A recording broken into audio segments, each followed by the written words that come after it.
Hello, everyone. Welcome to another episode of The Lion, the Way, and the War. My name is Craig Allison, and I'll be your host.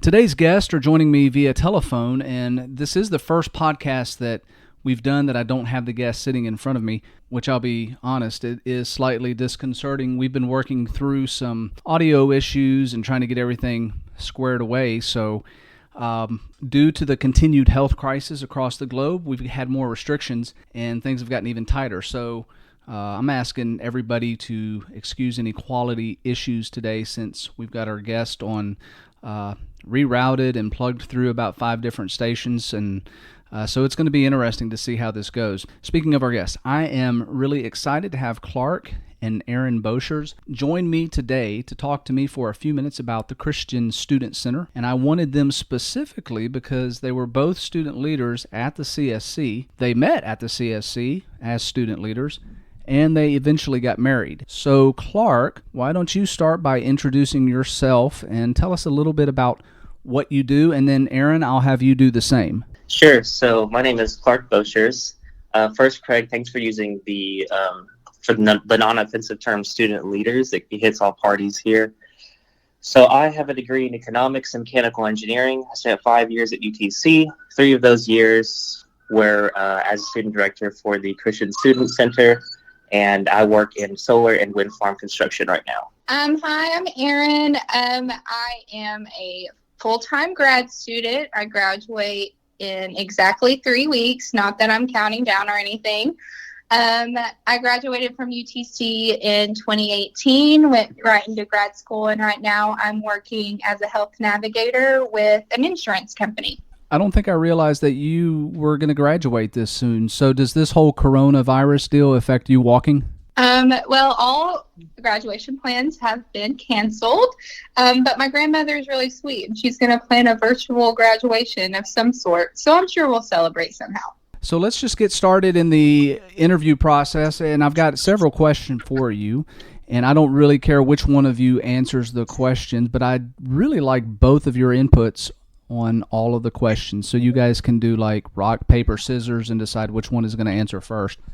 So the first question I want to ask you is, what impact did the CSC have on your spiritual maturation? Sure. So I'll just start off and go first just to kick it off. For me, I will say that it allowed me to be more empathetic, right? Like I came in out of high school, out of the spiritual situation I was in, and as a freshman, everything was black and white to me. It was either good or bad.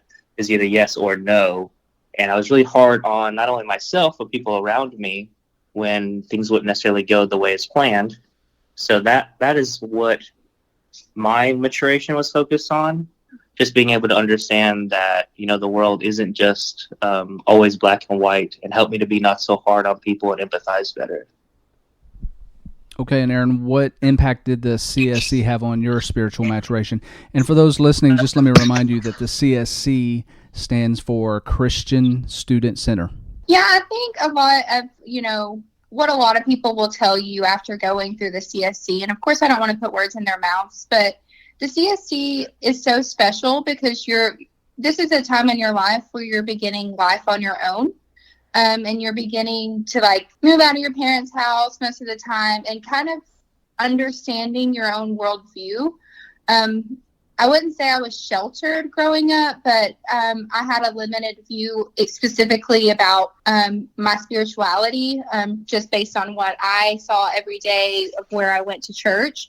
So I think the CSC was good. And to echo a little bit of what Clark said about being more empathetic, but also being able to understand somebody else's perspective, and not necessarily being, I think open-minded is an okay term, but also just being able to ask questions and explore and have conversations with people who might have a different perspective or background than you. Yeah, that's an interesting thing that you just brought up. A few weeks ago, we had Caleb and his wife, and Caleb said something very similar in that the CSC did provide a place where you didn't have to feel threatened, that you could have some intellectually honest conversations, and even though you may not agree with what a person has to say, it was a safe place to do that. So it's good to hear somebody else saying that, and I'm glad you said that, Erin. Okay, so another question I'd like to ask, what changes, if any, did the CSC make in your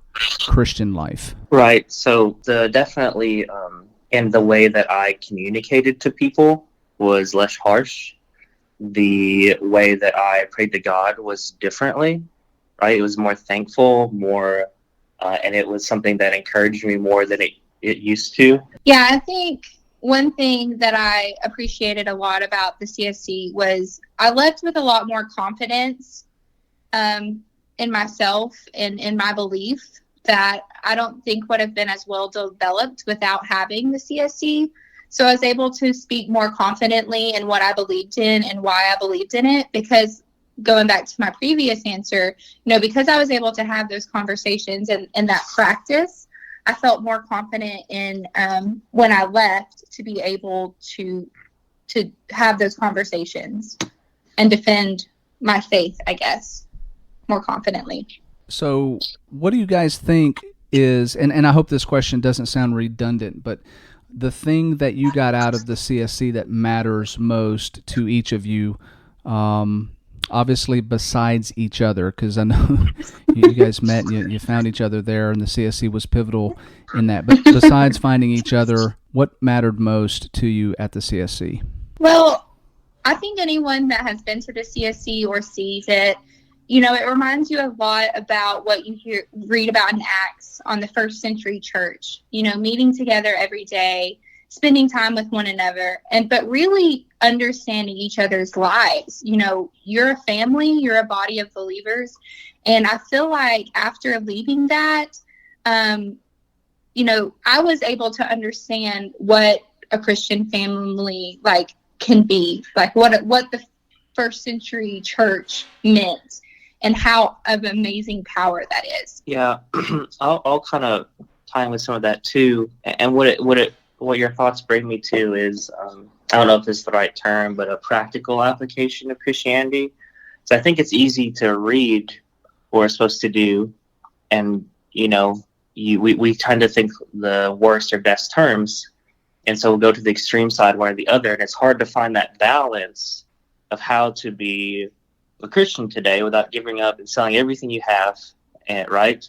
What I took away from the Student Center was how to live out as a Christian today, not using the values from the first century, but not in the same manner the first century did.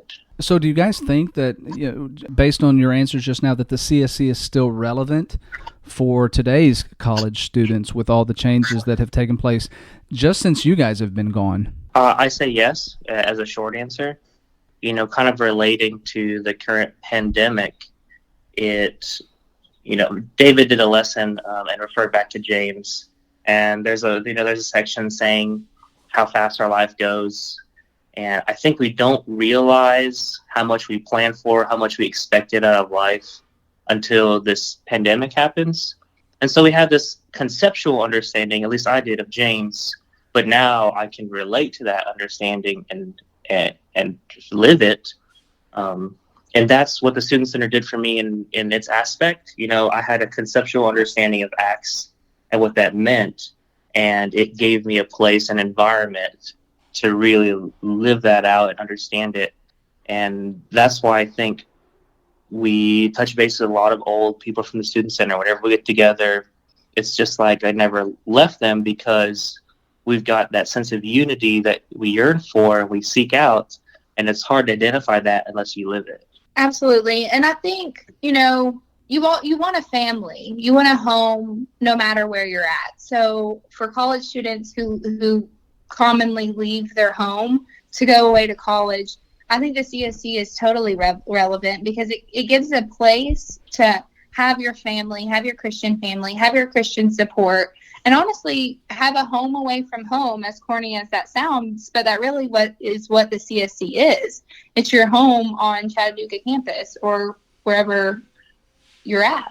Yeah, everyone just wants to have a place where they belong. What do you guys think are the biggest challenges in reaching and retaining college students today? I had this discussion with a few other of our couple friends, really, and I think my issue there is in the way that the question always gets phrased to me. It always gets phrased as a challenge, or that we're losing all these people and they're falling away. What do we do? And I think when we frame our mindset in that manner, we're saying that we're already losing when the opposite is really happening. You know, we should be thinking about how we're gaining people, how we're reaching out, and how we're being those bases for God to give the increase.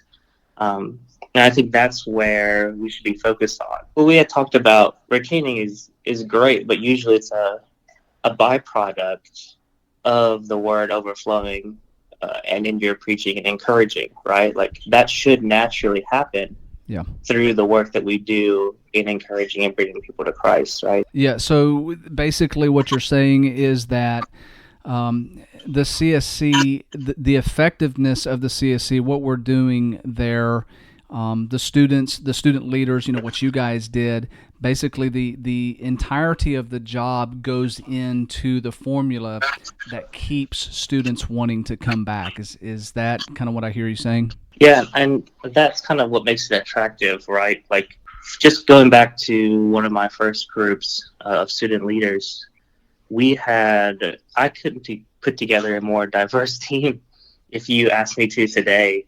And we had a singular focus, but we also had our individual focuses that allowed us to be all things to all people and to reach out to, the jocks, the gamers, the people that just wanted to kind of sit on the couch, or the people that wanted to walk around and do hikes and things like that. And in that environment, we were able to thrive. My personal mission, or at least one thing that I believe was very important to try and get out of that, is to really just remove fear from college students. That was the number one issue that students had, freshmen, sophomore, seniors, whatever. Fear is the number one cause. Fear of what, Clark? Fear Sorry, of... I don't mean to interrupt you, but... No, that's fine. It ranges, right? Some people are afraid of getting turned down. Some people, it's so important to them, they're afraid of not knowing enough and then them falling away because they don't know enough. Some people are afraid to speak out for fear of some retribution later on the line. And it's once we talk to those students and really get it out, usually it goes away, because we realize that those fears are either unfounded, unnecessary, or if they are rational, that we are there together to work through them and get rid of them. So what worked for you guys at the CSC as student leaders, and what did not work? Well, so specifically as leaders, I think something that worked so great with the group that we had, Clark, talked about how diverse we were, which was very true. And something that really worked for us is we weren't best friends from the get-go. We weren't even friends at the start. Yeah, I don't think a lot of us were really friends. We didn't really know each other. But something that worked for us is we respected one another and how each other played a role in the body. So, we looked at each of our talents, and some of the roles were specifically designated based on talents, but also we just kind of understood personality types and knew that, if we needed a certain person for a certain role, we knew who we could assign to that. We knew who would take the initiative to get that done. So I think once we had that general respect for everyone's role and what that was, we began running like a well-oiled machine. We were able to accomplish a lot, and we became great friends in the process because we had that respect for one another, but we also had that common mission guiding what we did. Gotcha. What about you, Clark? I have nothing to add to what Erin said for what worked. I will say what didn't work was thinking that I at least had all the answers for the challenges that came up. We fell into the thought that whatever we came up, we knew the best solution, didn't have to ask anybody. And that's not always the case, right? Sometimes it's great to just understand all of our limits and what we can and cannot do, and allow other people that weren't necessarily student leaders to fill a role as well. And that's something that I wish I would have done a little bit better with, give more opportunities to the others. Yeah, I think that's a good point, Clark. And also, when you're talking about college students coming in and thinking they have all the answers, part of that whole maturation process for them, and especially those that take on the leadership role, realize that they don't have all the answers, and I think it's a really good learning experience for them. Okay, so this last part here, life after the Christian Student Center, the next step. You guys were obviously plugged in, and the CSC was a big part of your life. Then you want to get plugged into a church because you're not a student anymore at the Student Center. But really, how many churches have a community like you guys have talked about, like we found at the CSC? There's this gap that's there, and I've heard others say it's just kind of hard to readjust and to find something that fills that void, kind of like this missing bridge. So how does that look for you guys right now in your life? Well, that's totally true. Because, part of the ending of college is beginning to find your career path and your next step. So sometimes that means that those people that you've built these huge relationships with have to move on to someplace else. Sometimes it's going to Japan. Sometimes it's being a youth minister at another congregation. There's so many avenues that people can go. And so it's not like starting over, especially for us, because we were already plugged in with Central before we had graduated. But for a lot of people, it is, you're getting reacclimated to a new area. You're getting to know people again for the first time. So it can be very difficult. And one of, I think, the biggest challenges I personally had was being realistic with myself. Now that I'm working a 9-to-5 job, it's a little bit more difficult to stay up all night, hanging out with your best friends or seeing each other every day, because life gets in the way, and it's trying to learn how to navigate busy schedules and still, create quality time with people. That's what I think is kind of really cool about coronavirus. Not that the coronavirus is cool. Please don't think I think that. But we're having this time where we're having to learn how to reach out to people intentionally. You're not having a set schedule of seeing certain people in your life every day that we used to have. And I think that's a good comparison to, leaving the CSC, is you don't have that set schedule to continue those relationships that you used to have at the CSC.